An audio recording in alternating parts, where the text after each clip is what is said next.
Thank you, Cheryl. Good afternoon. I want to thank the Chamber for having me again here this year. This is a great opportunity to present in front of the mentor business community, and I want to thank all of you personally for being here today. Before I go any further, I want to thank and introduce our Board of Education members who are here from Mentor.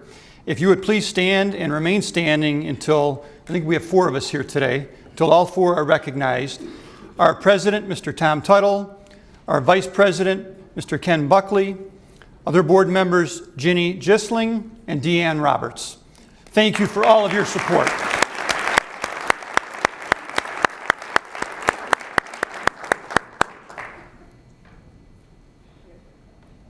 All of the things that we do here in Mentor would not be possible without the support of our Board of Education. Today, as we're talking about the things that have been happening here in the district, we are really going to use the framework of our strategic plan.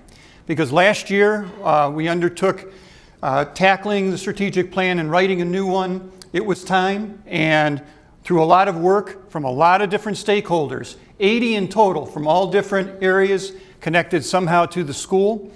It was a wonderful commitment. There was a great deal of work done and really good work. And so today will be a lot of the start of the reflection of that work in place. This is really our game plan for the next 3 to 5 years as a district. First, our new mission. Short, simple, it's what we do. Inspiring students today to reach their potential tomorrow. And our new vision accompanies that. And that was, just mentioned a few minutes ago, but it's ensuring a safe environment. It's providing a balanced, high-quality education. It's maximizing our district resources and encouraging the strong community partnerships. Those are our cornerstones. Along with that, we even have a new slogan that we've been using actually for a couple of years: adapting, balancing, and collaborating. Adapting is important because we need to adapt to the fast-paced world around us, while we also balance the innovation with the traditions that are so important here in the district. And we know that our best work happens when we collaborate together. Our first strategic plan area is safety, and that's really, for a long time, that has been our priority. And it's not just the physical safety, because that's the first thing that comes to mind often, but even that social, emotional safety is important, and not just for our students, but for our staff as well. We're certainly going to, in the coming years, continue with our ALICE protocols, which we've talked a lot about, and Rachel's Challenge. And we've had, for several years, a strong focus on mental health, and that's been provided by a lot of our own staff internally, as well as so many of our partners, such as Crossroads and the Adams Board, and so many others. But there's a lot of new work under this safety umbrella that I'm excited to talk about today. For instance, back on August 8th, here at Paradigm, there was a tabletop drill conducted. You're seeing some images from that. 80 of our own staff members here in the district participated with the direction, facilitation, and help from our own Mentor Police Department and Fire Department. And we also had many representatives from other local fire and police departments here as well to observe. We presented a drill to our staff who were in attendance, which simulated an active shooter situation that required the participants to make real-time decisions about real changing scenarios that were happening. And I understand that's an awful thought, to think that we have to prepare students and staff for something like this, but it is necessary for us to be ready in today's world. We are currently working again with Mentor Police and Fire on staging a larger drill at the end of this school year. And it's those strong community partnerships, like we have with our city and the police and fire department, specifically in this instance, that make all of this possible. Let's hear what our chiefs have to say about this. There's hundreds of hours that we have spent meeting together and working together, and that relationship is so vital to us. Coming together to manage it together and to help each other, to me, is the key to success. And that's also pre-event. That's the planning that we put together to prevent school emergencies. Most of us are all parents, and we all have children either in this school system or other school systems. And, we're stakeholders in that, and we want our school system to be safe, just as anybody else does. We've been working very closely with City Manager Ken Filipiak and Chief Knight and Chief Searles, and I would ask if they are here, if they would just stand for a moment to be recognized for their partnership with us.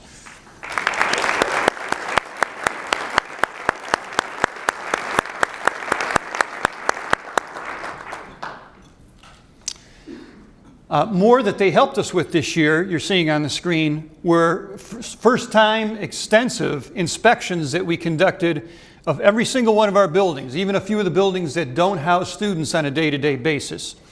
The police and the fire department graciously gave hours and days, and it turned into weeks of their time to help us identify factors, both inside and outside of all of our buildings, that were both strengths and areas of need. So what that really helps us do going forward in the next 3 to 5 years is that it helps us to prioritize what are those things that are most important to address sooner, what are some of the things we may even need to address a little bit further down the road. Also new this year, and we worked again with the City of Mentor to make this possible, we added police officers to our 2 middle schools. And for years, we've had a trained school resource officer at Mentor High School, along with a second officer there every day. But it was time that we felt we needed to include presence at the 2 middle schools. Already, just since October 1st when it started, we have seen examples of their presence, their response to threats and rumors that may come up, to even simply sharing conversation with students and building that trust. Here are a few students reflecting on the change. So we typically have around 1 to 2 police officers in the building at all times. And during lunch periods, so that would be 3rd, 4th, and 5th period, we have 1 station in the lunchroom. And then during classes, they're walking around the building, just checking in on everyone. We feel a lot safer, just in general. And I feel like there's an extra layer of protection. I mean, we have the office staff, we have the teachers, but I feel like having police officers in the building are just an extra layer of protection. And you may have already seen the news story, and we're always evaluating what our safety needs are, but we heard a lot from our own Mentor Police Department and from our own bus drivers about how many vehicles in the city of Mentor were going past our school buses when their stop signs were out, which obviously is not safe for our students getting on and off buses. Through a grant made possible by the Attorney General's office, we are using most of that money to add exterior bus cameras to all the mirrors on our fleet of buses. And what that will allow us to do, we'll be able to capture the images on license plates that go by that are breaking the law, and we are able to share that footage with the police department. They have then the option to issue a citation. But make no mistake, our whole idea here is not to necessarily catch the offenders, but simply to prevent it from happening in the first place, to prevent an accident.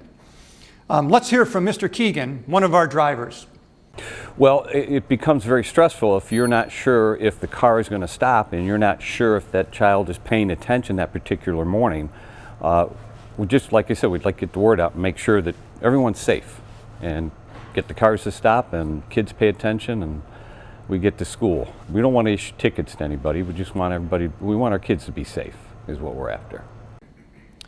So several of the initiatives I've mentioned already focus on the kind of physical safety piece. We also have to pay just as close attention to the social, emotional piece as well. And we have several initiatives underway that do that. Among those, new online monitoring that we're conducting, and this is not to violate privacy by any means. We've always, for a long time, we've had the ability to look back at time at some of what our students are doing on their devices, but what this now gives us is a real-time advantage in being able to see, especially things that might need to be flagged.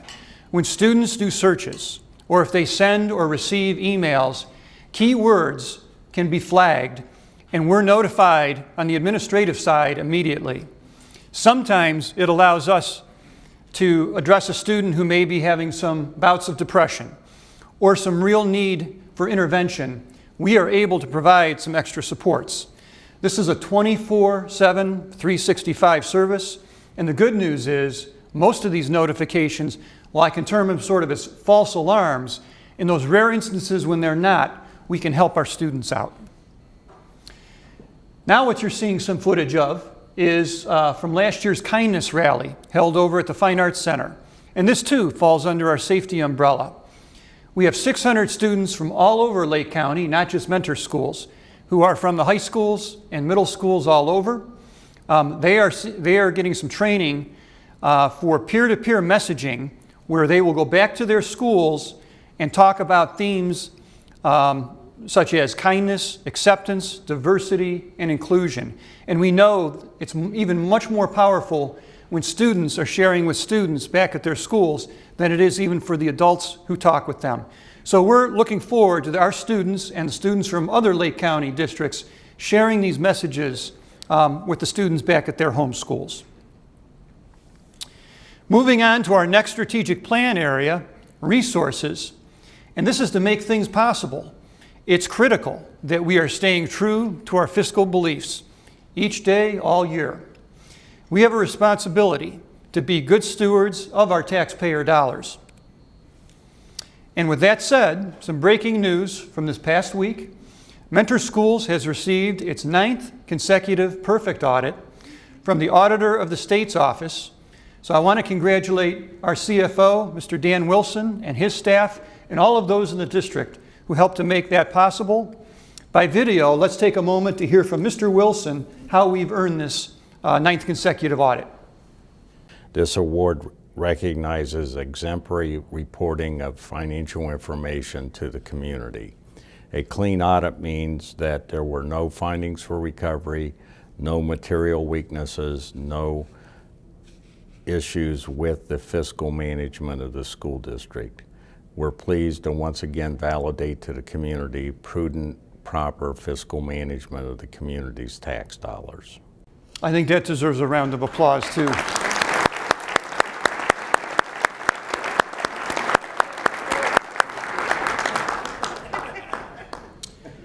As we look to the enrollment by grade, it's important for you to know that this, every year, is a major factor in the financial decisions that we're making.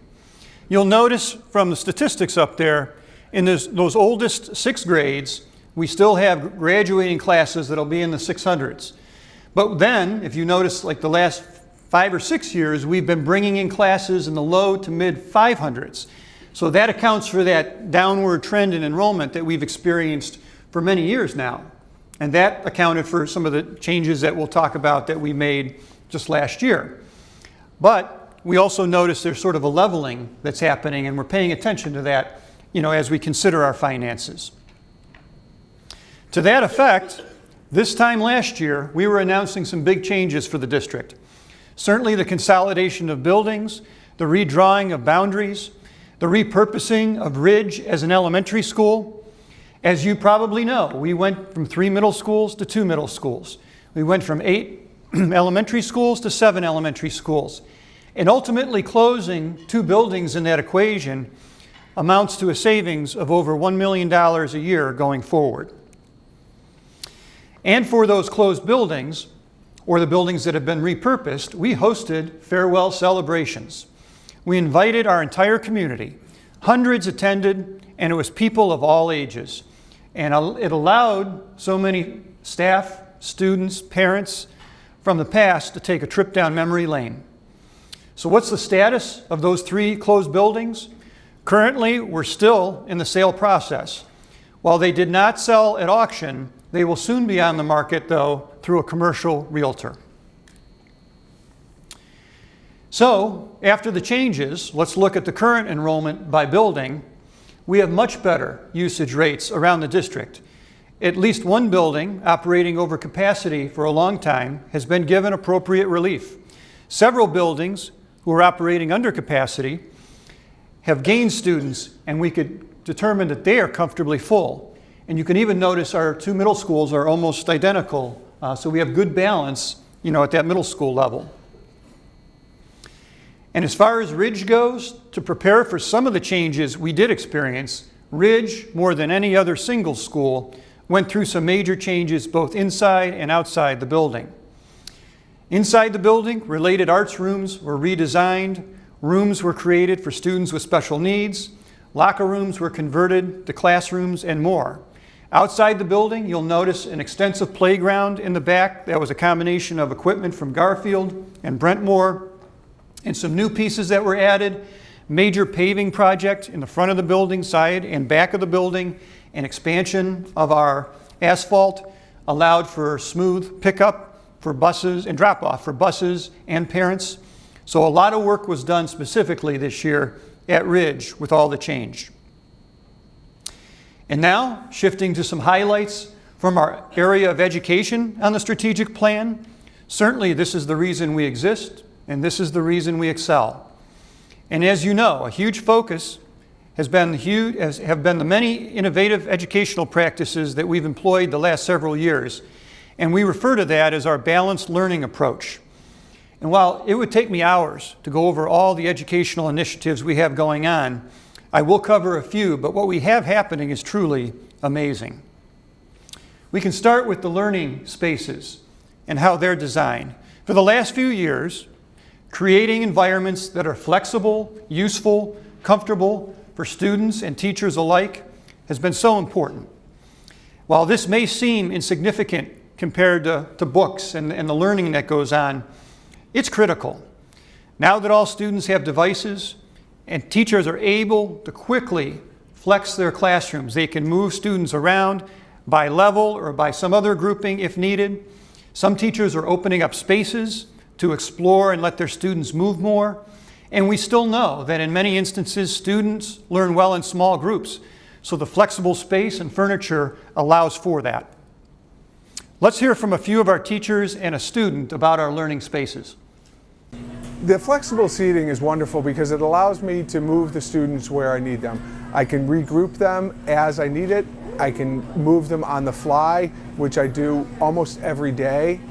We have 75 kids, but we probably work at about 6 kids at a time to get the individual learning because of the size and because of the amount of teachers we have at one time. I like the 3 teachers and how we all work together, and it's fun to have 3 different rooms in one whole open space. So as we talk about STEAM, that may have been called STEM just a couple of years ago. We've added the A to go with that. So we have science, technology, engineering, art or architecture, and math. And we have curriculum at all grade levels here in the district. We've seen as a result of our STEAM initiatives, gains in critical thinking and problem solving, students collaborating and working and building things and solving problems together. Personally, I love it when students learn to persevere when they may be running headlong into some challenges, and they may even reach failure at times, and they're working through that until finally they gain some success. And that's a lifelong skill. And most of all, I have to say, students love the hands-on learning. Let's hear from one of the teachers, Ms. Stein. So students are doing a lot of independent work, but mostly a lot of collaboration and cooperation with each other. So they're learning how to communicate their ideas with other people and then try to solve problems and accept other people's answers and not just go with their own ideas. If there are some parents here in the room today, digital citizenship is a focus that you're aware that we're zeroing in on this year. This is another curriculum that's been shared quite a bit with parents that's helping our students understand how their actions can affect their future behavior. And obviously part of that is teaching the students what behaviors to avoid. But we don't want to just cover that. It's important too that they're learning how to leave a positive digital footprint as they continue on with their technology. And as we're running into colleges and employers and military recruiters, they tell us they're running searches, and they're running searches not to just confirm that students or candidates are not putting bad things on their social media, but there's a good footprint there going forward. So we're teaching our students that as well.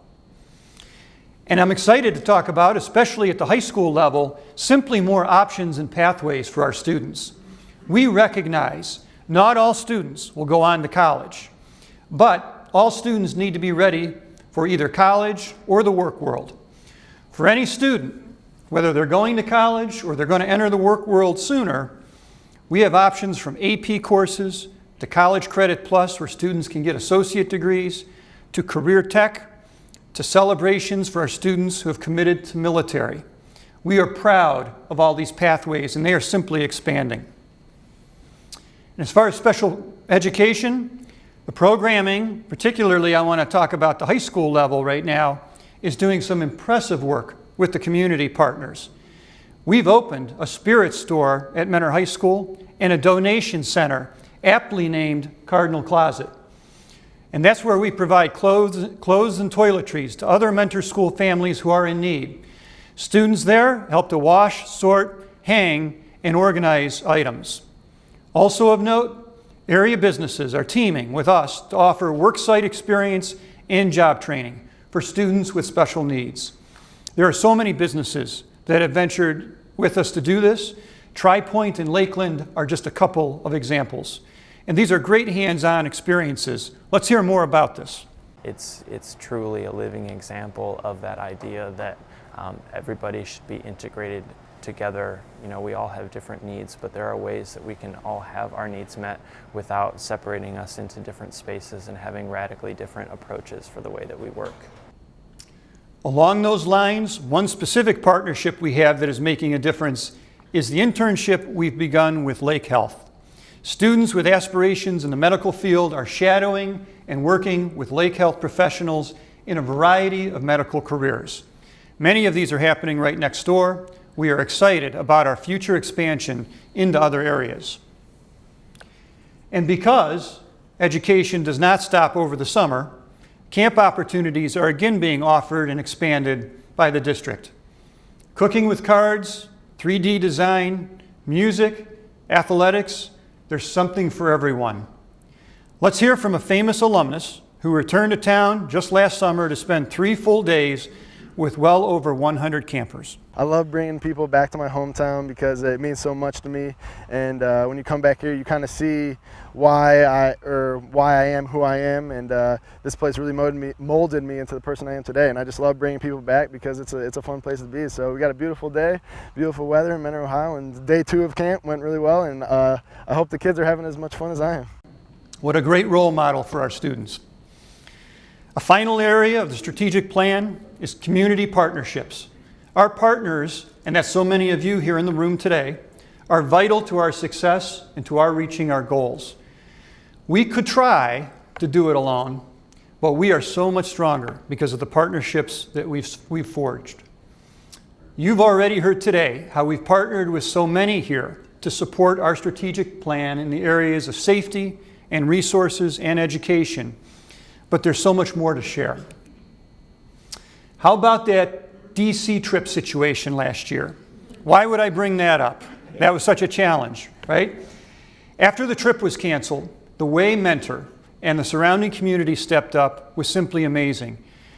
We were able to take a negative situation and turn it into a positive.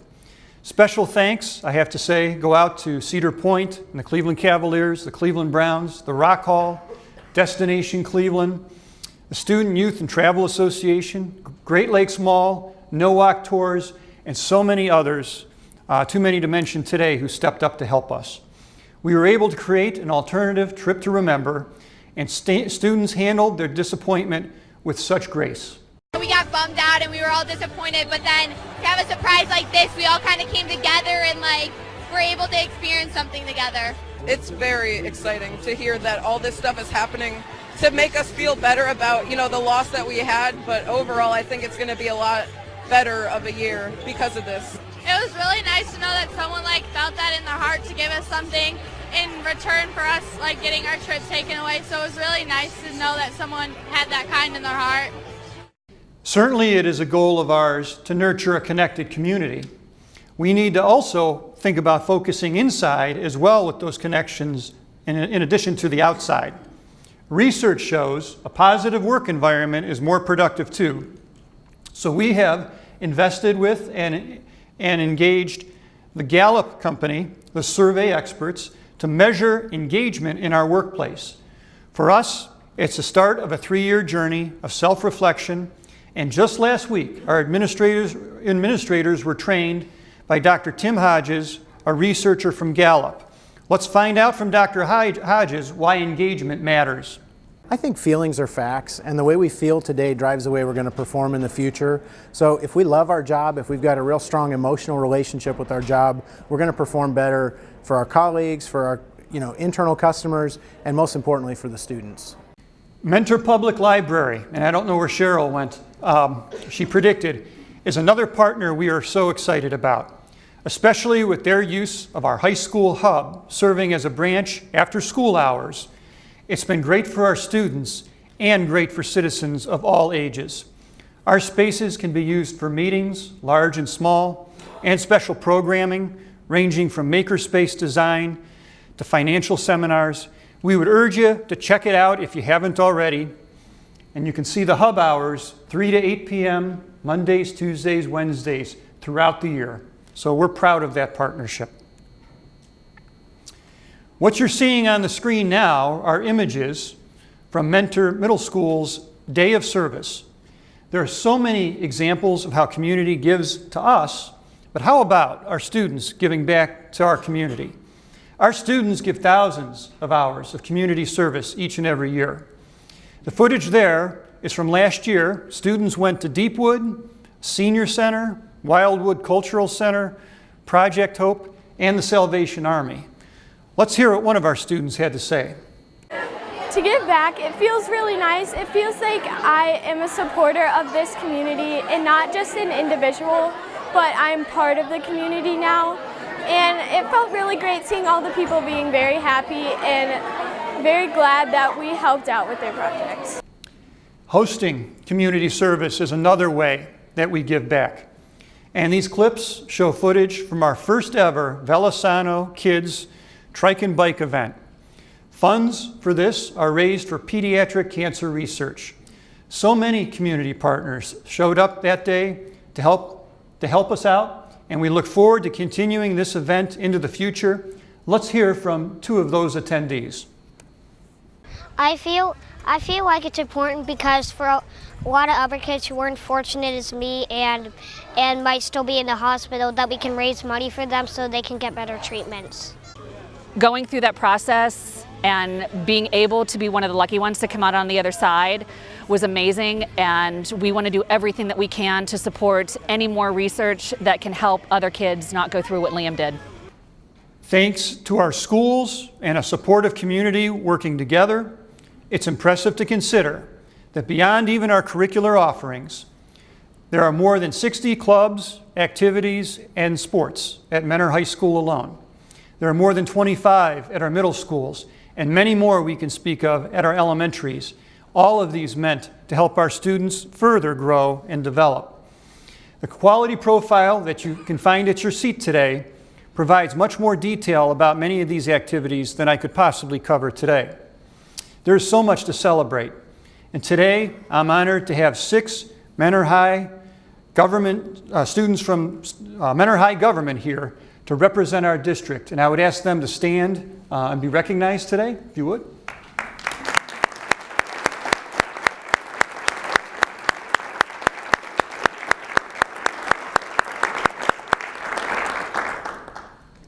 And it would be nice if we could have all 7,500 here today, but we appreciate the 6 being here. I want to thank everyone for coming today, and I'm so proud to be part of Mentor Schools, and I've been happy to share really just a snapshot of what's happening in our district. Please stay connected through our website, through our YouTube channel, and social media. Thank you again for the opportunity to present today.